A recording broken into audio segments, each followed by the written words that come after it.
నిన్ను తిట్లు తిట్టాలని ఉంది గాని కంట్రోల్ చేసుకుంటున్నా. ముందే చెప్తున్నా, నేను బూతులేమీ తిట్టట్లేదు, గుర్తుపెట్టుకోండి ఎవరైనా గాని.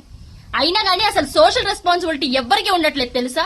ఇదే ఒక మీ చెల్లి గాని ఆ అక్క గాని రోడ్డు మీద వెళ్తుండే ఇలాగే ఎవడో ఒకటి పిచ్చి తిట్లు తిడుతుండే మీరు ఊరుకుంటారా? ఇలాగొకటి పీకరా? ఏ సోషల్ మీడియా అయితే వేరా? మీ చెల్లో అక్క లాంటి వాళ్ళు కాదా మేము?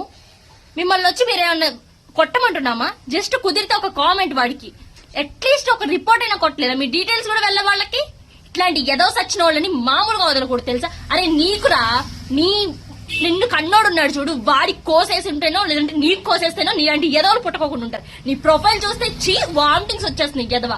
ఇలాంటి వాళ్ళు ఇంకా ఉన్నారు. ఇదిగోండి చూడండి, పనికి మళ్ళీ ఎదవలు. ఇదిగో ఈయనున్నాడు చూడు, వయసు చూడు ఎంత ఉందో, పనికి మళ్ళీ ఏదో కామెంట్లు పెడుతుంటాడు. సిగ్గు సరం లేకుండా వీళ్ళకి మళ్ళీ ఫాలోవర్స్ ఎంతమంది ఉన్నారు చూడు, ఎలాంటి పిచ్చి కామెంట్స్ పెడుతున్నారు. ఎద్దవాళ్ళు అయిపోతున్నారు మొత్తం. దేనికిరా ఇక్కడ భారతదేశంలో బతకాలి అవసరమా? దేవతల్లాగా పూజిస్తారు ఆడోళ్ళని. ఇట్లాంటి ఎదవల మధ్య బతకడానికా? నువ్వు పుట్టకుండా ఉంటే బాగుండేది. దేవుడు తనగా చూసాడు. ఒక పిల్లల మీద పడి ఏడవకూడదురా. ఆడపిల్లల మీద మరీ ముసురు తగులుద్ది. నేనేం చేసింది, పనికి మాకు సచ్చిన వాళ్ళకి పని పాట ఏముండకంట. అమ్మాయి పేజ్ మొత్తం నేను చూడగలను. ఈ వల్గర్ కామెంట్స్ పెట్టిన వాళ్ళు వాళ్ళ ఫ్యామిలీకి వాళ్ళ పేజ్ చూపించగలరో చూసుకోండి ఒకసారి.